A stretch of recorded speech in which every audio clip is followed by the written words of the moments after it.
করছো? তুই আবার ভিডিও করছিস? আমার এমনি মাথা গরম আছে আজকে।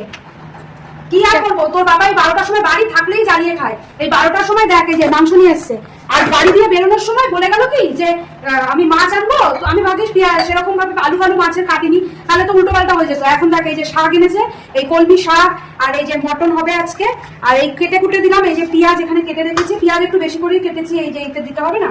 আর এই যে আদা রসুন বাটা আছে। আর রান্না তো আমি আজকে করছি না, আর গিস আমি পারবো না, এখন এত বাসন মেজে এখন কখন রান্না করবো? তোর বাবা আজকে রান্না করবে, আজকে খেতে খেতে দেখ না 3টে বেজে যাবে। আমার বর আজকে রান্না বান্না করে দিল। এখন এই দেখো চান টান করে আমি ফ্রেশ হয়ে গেছি। এবার বর ভাত বাড়ছে, এই যে ভাত বাড়ছে। আজকে সব ডিউটি ওর, আমি বসে পড়লাম। আর কি কি রান্না করেছি সেটা তো তোমাদের তখন দেখালাম। আর এখন আমি এই যে শাকটা দেখিয়ে দিচ্ছি। এই দেখো শাক, এই যে কলমি শাক, আর এই যে এদিকে ভাত বাড়ছে, আর এই যে জল নিয়ে আমি বসে পড়েছি। আর প্রেশার কুকারে রয়েছে মটন কষা। এরকম পরিষেবা কোথায় পাওয়া যাবে? বন্ধুরা খেতে বসে পড়লাম। এই দেখো তোমাদের দাদা কি সুন্দর ভাত বেড়ে দিয়েছে। এটা হচ্ছে এই দেখো মটন, দেখেছো? আর মটন, আর এই যে শাক। আজকে দুপুরের লাঞ্চ এটাই।